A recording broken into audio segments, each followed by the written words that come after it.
तो बिना देरी के तांडव को शुरू करते हैं यार। एपिसोड के स्टार्ट में हम लोगों को दिखाया जाता है कि ये जो 3 बंदे हैं जो कि हमारे जिंग के साथ में आए हुए थे, उनमें से एक बंदा बोलता है आर्मी ब्रेकिंग स्लैश और एक स्वाड आ जाता है। दूसरा बंदा बोलता है अर्थ स्प्लिटिंग माउंटेन और अर्थ पूरी तरीके से यहाँ पर हिलना शुरू हो जाता है। और तीसरा बंदा बोलता है एनिहिलेटिंग ट्रू फायर और हम लोगों को चारों तरफ आग ही आग नजर आ रही होती है। और इस तरीके से ये तीनों मिलकर इस बर्ड के अगेंस्ट में अटैक कर रहे होते हैं। लेकिन ये जो बर्ड है वो बहुत ही ज़्यादा पावरफुल है, जिस वजह से उसके सिर्फ पंख यहाँ पर झड़ रहे होते हैं यार। कोई भी गहरी इंजरी उसके बॉडी में हम लोगों को नज़र नहीं आती। और ये जितना भी अटैक इन तीनों बंदों ने किया हुआ था उस बर्ड के अगेंस्ट में, ये सारा का सारा उस बर्ड की तरफ में जा रहा होता है। क्या ही कमाल का सीन नज़र आता है। लेकिन ये जो बर्डी है वो बिल्कुल भी वीक नहीं है, वो भी यहाँ पर इनके अगेंस्ट में काउंटर अटैक करता है, जिससे ये तीनों बंदे जो कि ए क्लास के हैं वो अपने आप को बिल्कुल भी नहीं बचा पाते और पीछे के तरफ में जाने लगते हैं। और फिर तभी एक आवाज़ आती है असुरा पलमेट स्लॉटर, और ये होता है हमारा जिंग, जिसने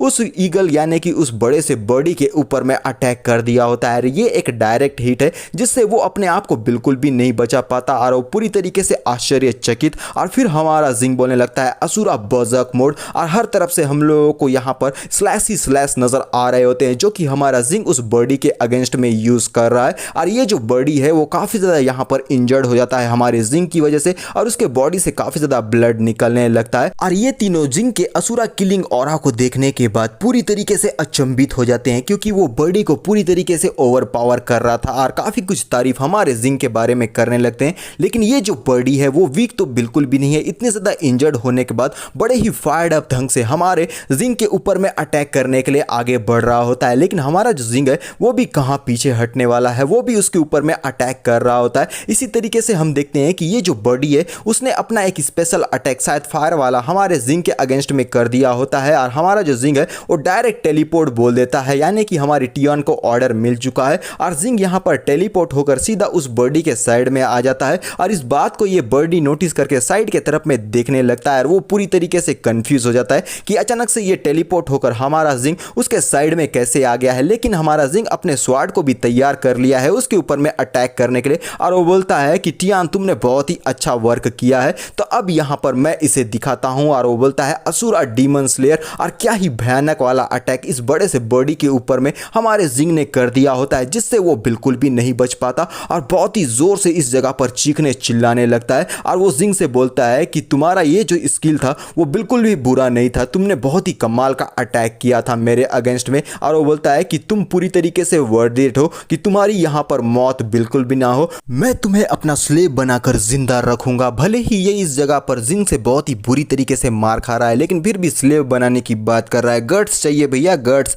और फिर यहाँ हम देखते हैं कि जिंग बोलता है कि तूने कहा कि तू मुझे अपना स्लेव बनाकर रखेगा, और इस बात से हमारा जिंग बहुत ही ज़्यादा गुस्सा हो जाता है और वो बोलता है कि अपने वर्ड को है ना तू संभाल के बोला कर, क्योंकि अब तेरे वर्ड को मैं तेरे ही पिछवाड़े में घुसड़ने वाला हूँ। और फिर वो बोलता है असुरा ड्रैगन स्लेयर, और एक बड़ा सा ड्रैगन इस जगह पर अपना अपीयरेंस दे देता है। और ये बर्डी बीच बीच में अपने आप को हील भी कर रहा होता है, जिसे देखकर हमारा जिंग पीछे से बोलने लगता है क्या तुम्हें सच में ऐसा लगता है कि इस फाइट के दौरान तुम जो अपने आप को बीच बीच में हील कर रहे हो इससे तुम अपनी जिंदगी को बचा सकते हो? मैं भी देखना चाहता हूं कि जब मैं तुम्हारे बॉडी को पूरी तरीके से पीसेस में कट कर डालूंगा उसके बाद तुम अपने पावर को यूज करके किस तरीके से अपने आप को हील करते हो। और ये बर्डी बहुत ही गुस्से में उस ड्रैगन के साथ में टैकल लेते हुए कहने लगता है कि ह्यूमन तुम एक घमंडी और एरोगेंट बच्चे हो, लेकिन तुम यहाँ पर मेरा कुछ भी नहीं बिगाड़ सकते। और क्या ही कमाल का इंपैक्ट नजर आ रहा होता है इन दोनों का। और बर्डी अपने विंग्स को पूरी तरीके से फैलाकर उस ड्रैगन को डिसअपीयर करते हुए कहने लगता है कि अब समय हो गया है कि मैं तुम्हें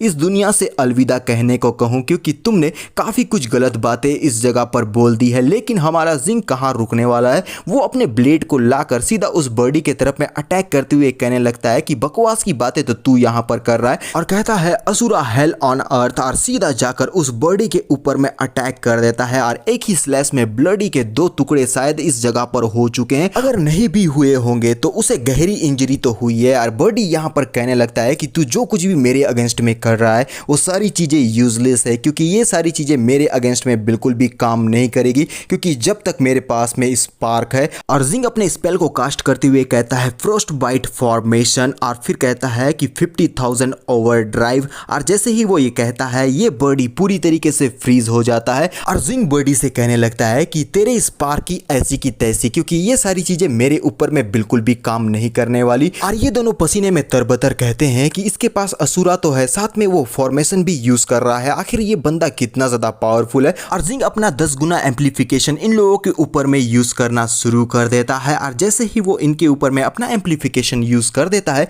ये लोग दर्द में बहुत ही जोर जोर से चीखना चिल्लाना शुरू कर देते हैं। और जिंग उनसे कहने लगता है कि तुम लोगों को थोड़ा सा तो इंड्योर करना होगा, जैसे ही तुम लोगों का पावर और स्ट्रेंथ इस जगह पर इंक्रीज हो जाएगा तुम लोग वीक बिल्कुल भी नहीं रहोगे और अपना रिवेंज को बहुत ही अच्छी तरीके से ले सकते हो, तो थोड़ी देर के लिए इंड्योर कर लो। और फिर यहाँ पर कहने लगता है उन लोगों से कि अब तुम लोगों के पास में चांस है, क्योंकि तुम लोगों ने फॉर्मेशन का ये जो प्रोसेस था उसे कंप्लीट कर लिया है और काफ़ी ज़्यादा पावरफुल भी बन चुके हो, तो तुम अपना रिवेंज अपने हाथों से इस बॉडी के अगेंस्ट में ले सकते हो। और ये सारे लोग बोलते हैं कि सीनियर आप, और जिंग कहता है कि तुम लोगों को कुछ भी पूछने की जरूरत नहीं है। और ये लोग उस बॉडी को मारना शुरू कर देते हैं और जिंग पीछे से बोलने लगता है कि तुम लोग यहाँ पर अब अपना रिवेंज ले चुके हो तो अपने क्लैन को तैयार करो और सीधा जाओ 5th डिफेंस लाइन के तरफ, क्योंकि वहां पे वार होने वाली है और वार का प्रिपरेशन करो, क्योंकि आने वाला हमारा एनिमी बहुत ही ज्यादा पावरफुल है और इस वजह से हमारी ह्यूमैनिटी को बहुत ही ज्यादा खतरा है, तो हम लोगों को अपने आप को तैयार करना होगा। और ब्रेकिंग न्यूज ये रहता है कि कुछ ए क्लास के जेनो असेसिन्स जो है वो स्पॉट किए गए थे, वो भी इनर टेरिटरी में, लेकिन एंशिएंट और प्रेस्टिजियस जाओ सियान सुन चैन एंड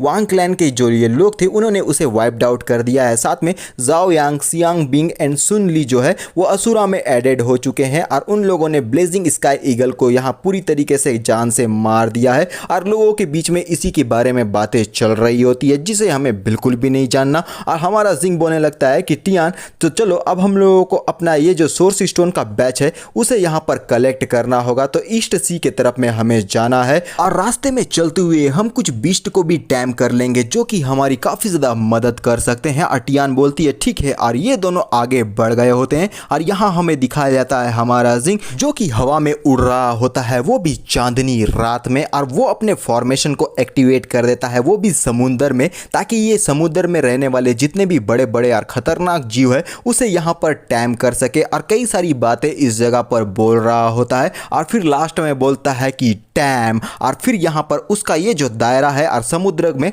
पूरी तरीके से उथल पुथल मच गया होता है। और फिर हम लोगों को एक नोटिफिकेशन भी दिखाया जाता है कि ये जो सी बीस्ट है उसे टैम करने की संख्या है 70 million level 9 mutant sword fish, 20 million level 9 mutant tiger shark, 10 million level 10 mutant white shark. और ये सारे लोग आगे बढ़ गए होते हैं और समंदर में उथल पुथल मच गई होती है और सबकी आंखें लाल लाल नजर आ रही होती है। और जिंग दोबारा से यहाँ पर कुछ स्पेल को कास्ट करना शुरू कर देता है हवा के ऊपर से, और पानी में ये जितने भी शार्क रहते हैं वो गोल गोल घूमना शुरू कर देते हैं और एक भंवर सा इस जगह पर क्रिएट कर देते हैं जो कि दिखने में क्या ही कमाल का नजर आ रहा होता है। और यहाँ पे क्या ही कमाल का टोर्नेडो हम लोगों को नजर आ रहा होता है जिसे देखकर हमारा जिंग कहने लगता है कि यहाँ तक आसानी से मैं भी इस ट्रैप से बिल्कुल एस्केप नहीं कर सकता। और टियान कहने लगती है कि ब्रदर आप सचमुच में इतनी सारी चीजों को हैंडल कर सकते हो, इसमें कोई भी शक नहीं है, यहाँ पर कोई भी असेसन जो है हिम्मत नहीं करेगा इसके अगेंस्ट जाने की। और फिर यहाँ एक बंदा रहता है, इसका नाम है कॉन्ग और ये एक प्रोडिजी है, वो भी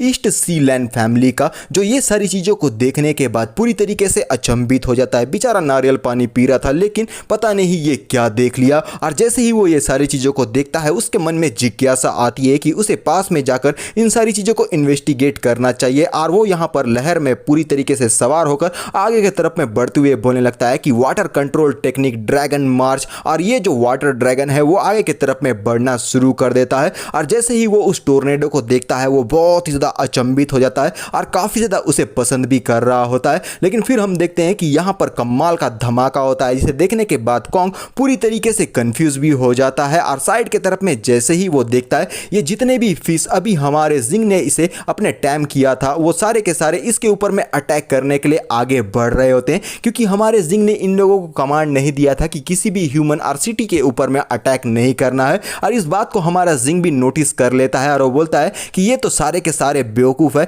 आखिर ये लोग रॉन्ग मतलब गलत बंदे के ऊपर में अटैक करने के लिए क्यों जा रहे हैं। अटियान बोलने लगती है क्योंकि आपने उन्हें कमांड नहीं दिया था। और यहाँ पर ये जानकर कि उसके ऊपर में अटैक होने वाला है पीछे से जिंग उन लोगों को कमांड देता है कि तुम लोग किसी भी ह्यूमन और सिटी के ऊपर में अटैक नहीं करोगे। और इस बात को सुनकर ये जितने भी यहाँ पर सी बीस्ट होते हैं वो सारे के सारे इस जगह से निकल जाते हैं। और इस चीज़ को नोटिस करने के बाद कॉन्ग पूरी तरीके से अचंभित हो जाता है, क्योंकि अचानक से वो सारे लोग इस जगह पर से चले गए हैं। लेकिन इस बात को भी वो जान गया है कि किसी ने उन लोगों को टैम किया है, जिसके कमांड की वजह से वो सारे लोग पीछे हट चुके हैं। लेकिन उसके कुछ और सोचने से पहले पीछे से 3 जो बीस्ट रहते हैं उसके ऊपर में अटैक करने के लिए आगे बढ़ गए होते हैं। यार इस बात को कॉन्ग भी नोटिस कर लेता है तिरछी नज़र में देखकर, और वो पूरी तरीके से कंफ्यूज और पसीने में तरबतर। और यहाँ पर ये जो सी बीस्ट रहते हैं वो बात भी करते हैं भैया, और वो बोलते हैं हम हैं मास्टर ऑफ द सी। और दूसरा वाला कहने लगता है कि जो हम लोगों का गुलाम नहीं बनेगा उसे यहाँ पर मौत मिलकर ही रहेगी। और फिर एक नोटिफिकेशन पीछे की तरफ से हम लोगों को बताने लगता है कि ये जो सी बीस्ट है ना,